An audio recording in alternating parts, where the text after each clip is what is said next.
At 91, Shirley MacLaine has lived more lives than most could imagine, on screen, off screen, and in the spaces in between. An Oscar-winning actress, best-selling author, and unapologetic truth-teller, she's never sugarcoated a thing.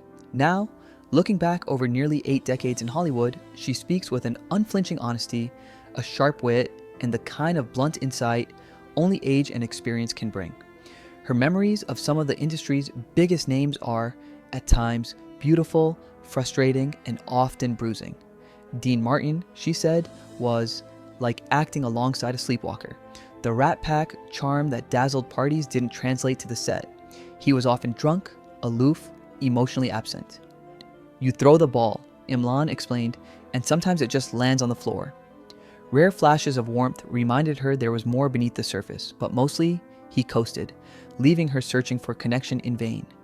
Anthony Quinn carried his bravado like armor, MacLaine recalled.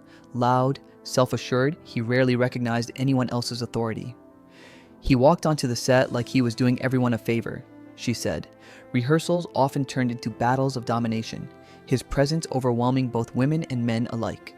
Yet, she saw the vulnerability behind the bluster, a man terrified to appear weak, unable to trust anyone enough to share his humanity.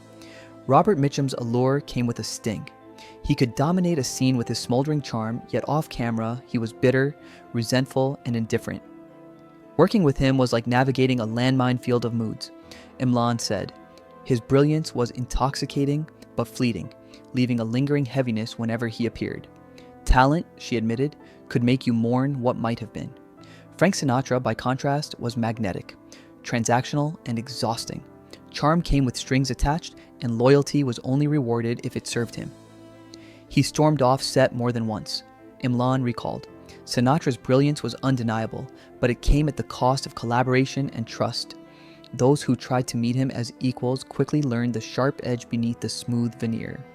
Warren Beatty had potential that burned bright and dangerous, MacLaine said, but his brilliance was trapped beneath self-importance. Everything had to orbit around him, from scripts to camera angles to conversation. Potential is just a promise, she said softly. Sometimes it's a promise never kept. Charlton Heston exuded a god complex, she said dryly.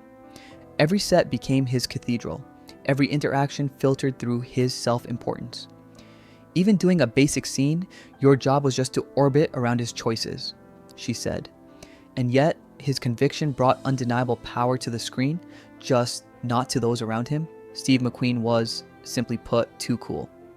Too cool for connection, MacLaine said. His precision and control were mesmerizing, yet emotionally, he remained behind a locked door.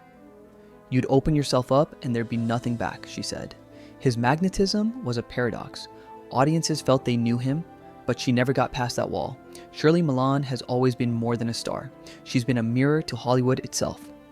Looking back, she sees both the brilliance and the flaws, the art and the egos, the warmth and the cold.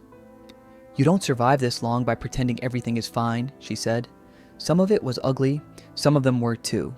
And in her reflection, Hollywood's history appears just as complex, fascinating, and flawed as the people who made it.